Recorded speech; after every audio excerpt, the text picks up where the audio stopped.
Hey there, and welcome to the Christian Women in Business and Leadership Show. I am so excited to have you here today because we have one of our amazing keynote speakers, Emma Willman. Welcome to the show, lovely. Thank you. Lovely to be here. So Emma is in sunny Brisbane, and we have quite, I'm going to say, half God story of how we met and how I kind of secretly, I don't know what the word is, interviewed you without you even knowing I was interviewing you about being a speaker on our conference, which is really fun. So we met through a friend going to a networking event, which one of our other speakers, Jess, runs. And I got to know all about Emma. Realized that Emma does speaking as well as making people look and feel amazing. And there was just something about the message that she started to share about how she wanted to impact the world, which completely lined up with our conference, with the theme identity. How do we see ourselves? How do we portray that forwards in what we do in business and in leadership?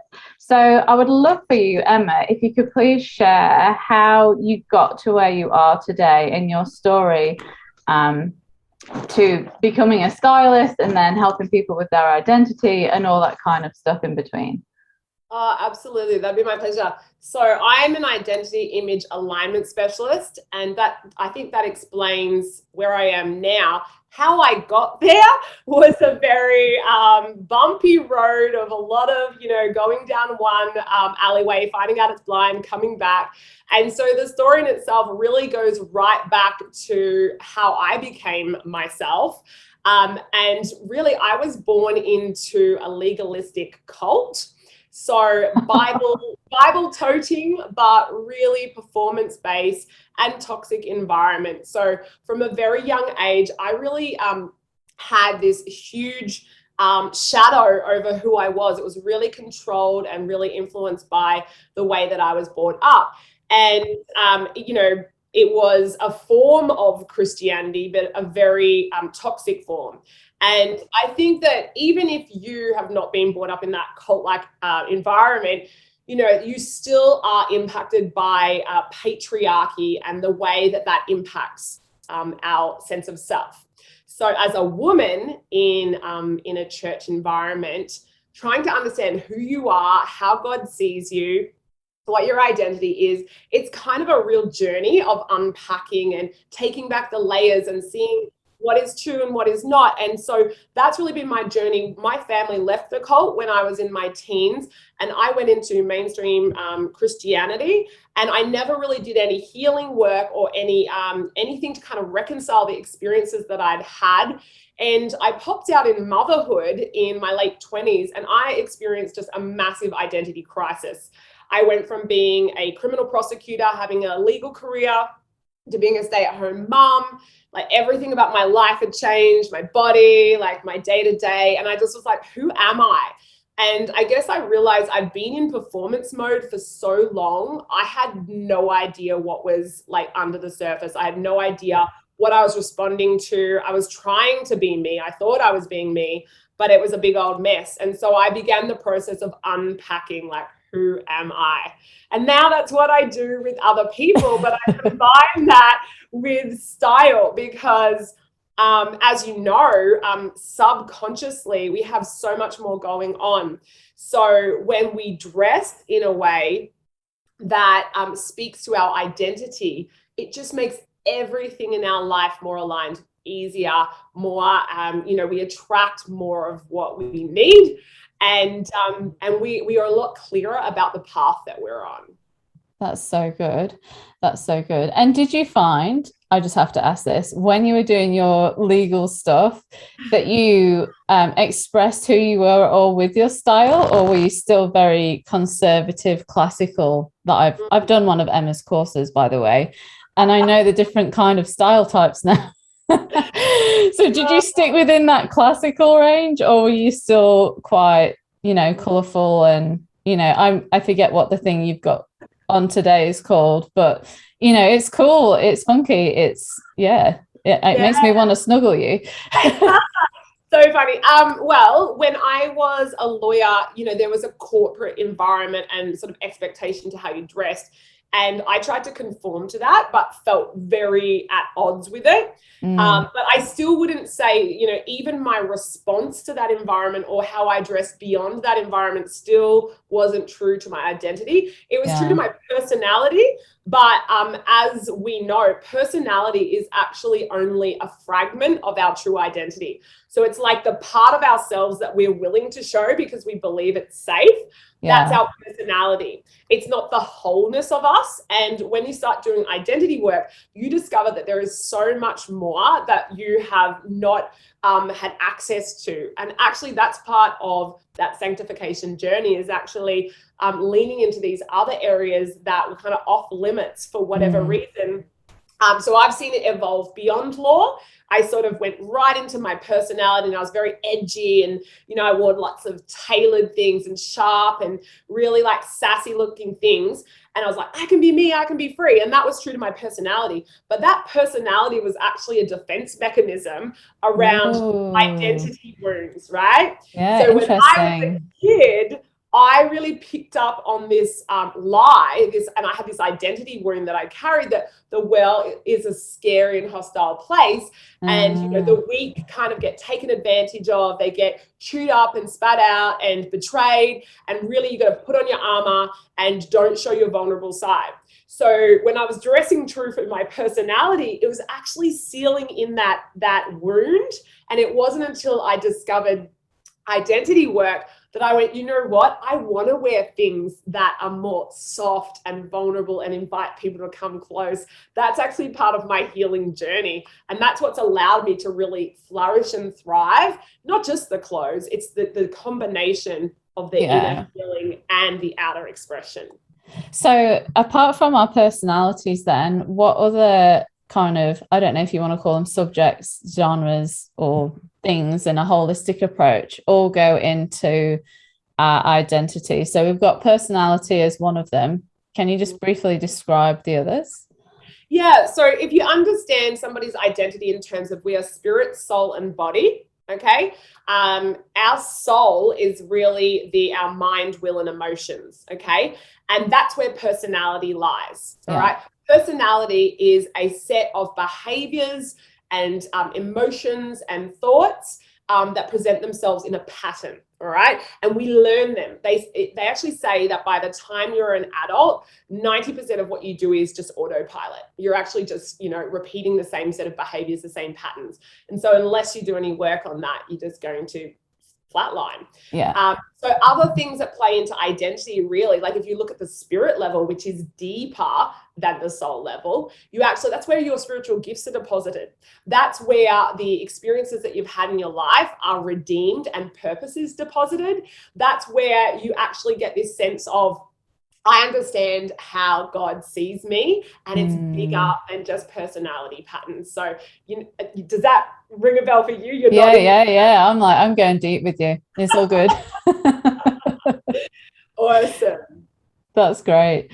That's cool. So listeners, if you are intrigued by all the things that Emma's just said, and we're going to go into a few other questions in a minute, but this is exactly the kind of stuff that we are going to be touching at in conference, but I feel that it's just going to be a lot more deeper.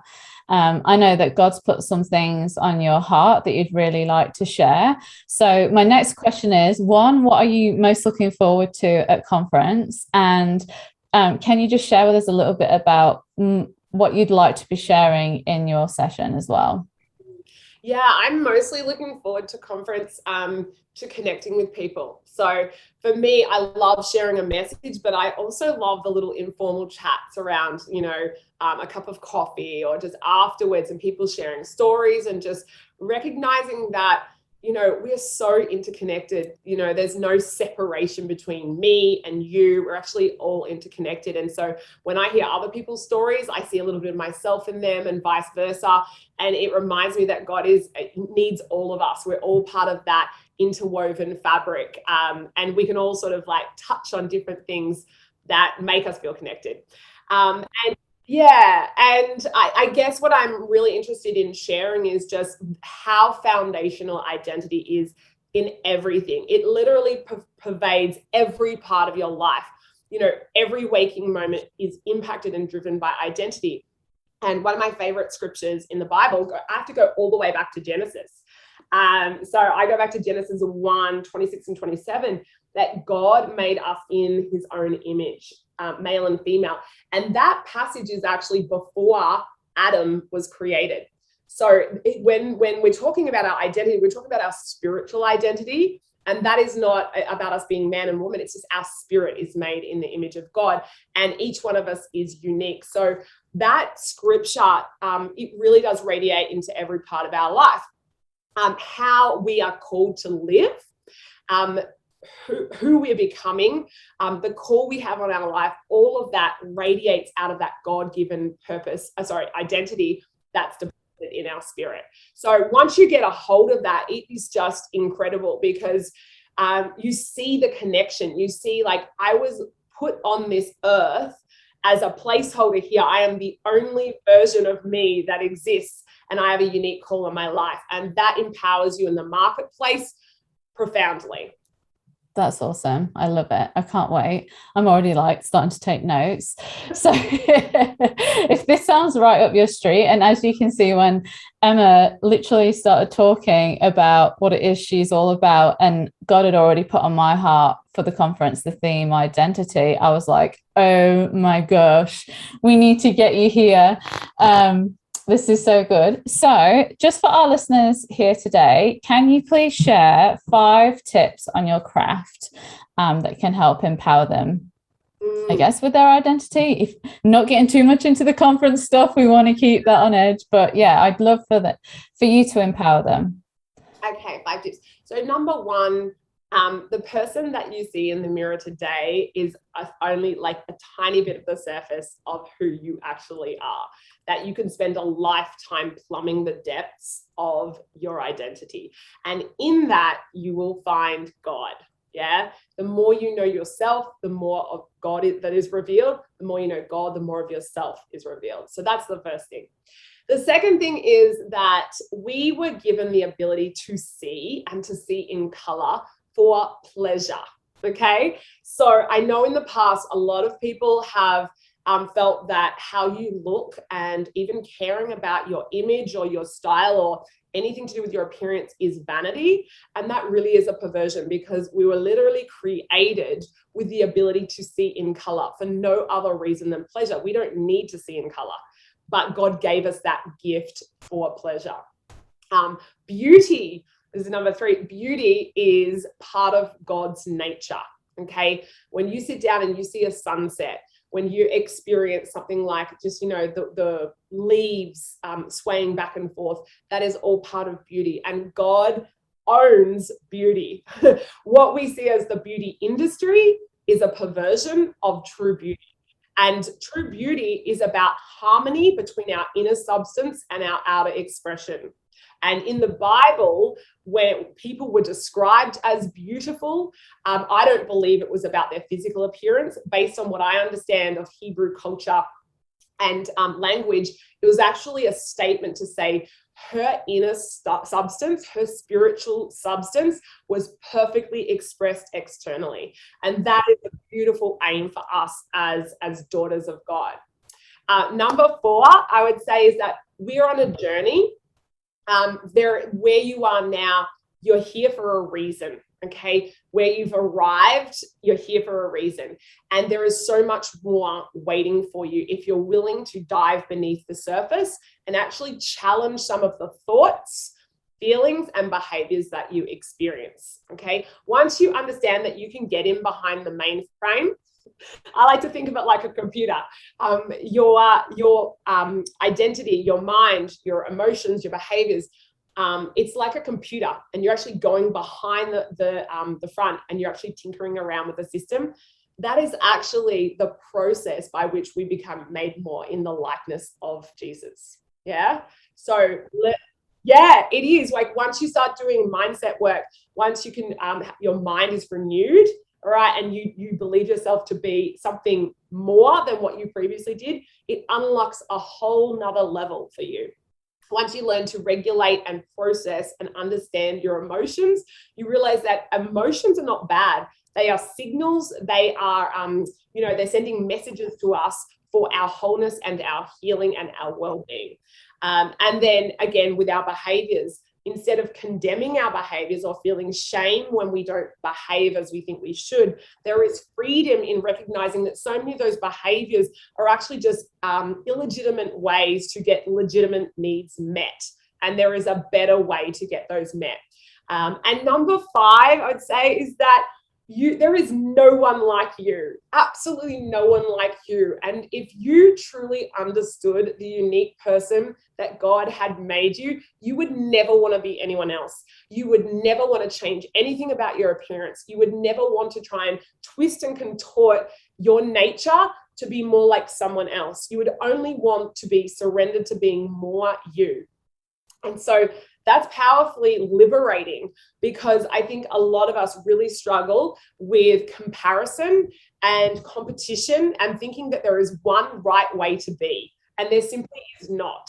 There is only the version of us that is full up with love and clarity about who we are. I love that. That's awesome. So just to quickly recap, we've got number 1, see the person. The person you see in the mirror is only a tiny bit on the surface of who you really are. So I feel like we're going to be delving so much deeper into more of that into conference. Number 2, we're given the ability to see color, and that color brings us is for us to bring us pleasure. And I've never ever heard of it put like that before. And as soon as you said it, it was like, oh, that just makes so much sense. I guess. So we've got a lady who's part of our community, and she comes to conference too, and she's blind. She was born blind, and some of the members took her to the cinema one day, and they had the most bizarre experience, because when you take a blind person to the cinema, you quietly describe what's going on behind the scenes so they can keep up with the movie. And as one of the members was describing it, she said, oh, the person with the red jacket or something like that is now walking towards the car. And the lady who's blind, Amanda, she said, don't worry about the colours, because I don't have reference of colour. Just tell me, what's happening. And the member was like, oh my gosh, we just totally take colour for granted. Like, we have no idea. So from there on, she didn't tell the colours of who the characters were wearing, but it is completely for pleasure. And it's just amazing. And when you look at paintings or whatever, that's so cool. That woman would actually be able to experience other senses in a heightened way, like sensory things like touch. If she came up near my jacket, she would actually derive far more pleasure from touching, because she doesn't have, so there's other, it's not just color. The sensory experience is pleasurable as well. Yeah, that's so cool. So you're going to have to wear that now at conference, and I will introduce you to Amanda and she can come and fill you up. Oh, that's fun. Okay, so number 3 is beauty as part of God's kingdom. And how much do we love just going into nature or looking at the ocean? And it is all interconnected. There's just the different layers of the kingdom, right? Number 4 is we're on a journey, and you're here for a reason. And there's so much more waiting for you if you're really willing to push the boundaries, go through that uncomfortable healing stage, knowing that you're going to come out a lot better on the other side. And then number 5, there is no one like you. And I absolutely love this. And if you truly understand the unique person that you are and who God made you, you want to change anything about you, but more embrace who you are, is what I got from number 5. They are fantastic. So listeners, I hope that Emma has inspired you with those points, and also got you to question, what is it that you tell yourself, and how is it that you even talk to yourself and express that? I know I'm really purposeful with never, if I get something wrong, I won't call myself silly or put myself down or, oh, you silly, moo, you've done it again. I would never, ever talk that to myself. I'm really purposeful with going, okay, we made a mistake. What did we learn? Move on. And I think like if we can embrace all of those things and even just recognizing how we talk to ourselves, like even that's going to exponentially bring us forward, and those layers are going to be taken off that's blocking us from really seeing who God did create us to be. So can you share with us next, thank you so much for sharing those, can you share with us next, how do you incorporate God into your business? When I read that question, I was thinking to myself, I can't even answer that, because that sounds to me like, I already have a business and I want to slap God on the top of it. My business comes directly from God. Like I see myself as a kingdom entrepreneur. What I am doing in the business world is actually a spiritual act. I'm actually, walking with women through transformation and actually helping them unlock who they are and how they're made in God's image. And so, yeah, I don't really know how to answer that. No, you did just answer it. That was it. That's fine. That is perfect. And I just know that everything, it's the reverse for me, that everything I do, even before I get on a call with a client, I'm very much receiving insights and downloads about that person and their experience and their future and the gift over their life. And that there is just no separation of the two for me. And I really see it, and this is part of my message at conference, as part of our calling is always to redeem a pattern of this world which is not of the kingdom. So in my case, it's about, there is this world of beauty and fashion, and there are certain rhythms and patterns to that have been distorted. Okay, and because of the fall, and the redemptive act is to bring in the kingdom patterns there and actually offer reprieve and redemption to people who would otherwise be left with something that's completely off the mark. And once that happens, that's when you see people absolutely set alight and on their call. So yeah, it's absolutely intertwined for me. No, I love it. And the reason why we asked that question is because a lot of the women that do stumble across us, who are either in the workforce, run a business, or in leadership, have been taught somewhere on the line that God is God and business is business. And so one of our biggest missions, apart from encouraging and uniting, is letting women know that actually they do go together and your business is from God. So I want people to feel permission to embrace that and understand that and really incorporate that. And we've seen some amazing light bulb moments where people have gone, oh, hang on, this is totally intertwined. So it's good that you answered that, and you answered it that was true to you, because we want everyone to know that, it's not just money and God, it's not just marketing and then God, it's not just God on a Sunday and then you go to business on a Monday. It is your whole entire life. It is everything you do. And if there has been a separation, there is always going to be a beautiful on-ramp to bring it back into alignment. So if you have started a business and really you're like, it was from I'm just going to make some money, or like from ego, or from some other reason that's not in alignment with who you are, there will always be opportunities where and it will show up like a frustration, or it will show up like a door closing, but that's always an invitation into realignment. That's what I found, because I do branding with my clients, and I'm like, you want to build it based on a solid foundation, but if you haven't, it's okay. You can move it back into alignment, and there's great joy in that. Absolutely. Totally love it. Now, you've already shared a Bible verse already, which was your Genesis one. But the next question is, what is your Bible verse for this season as why?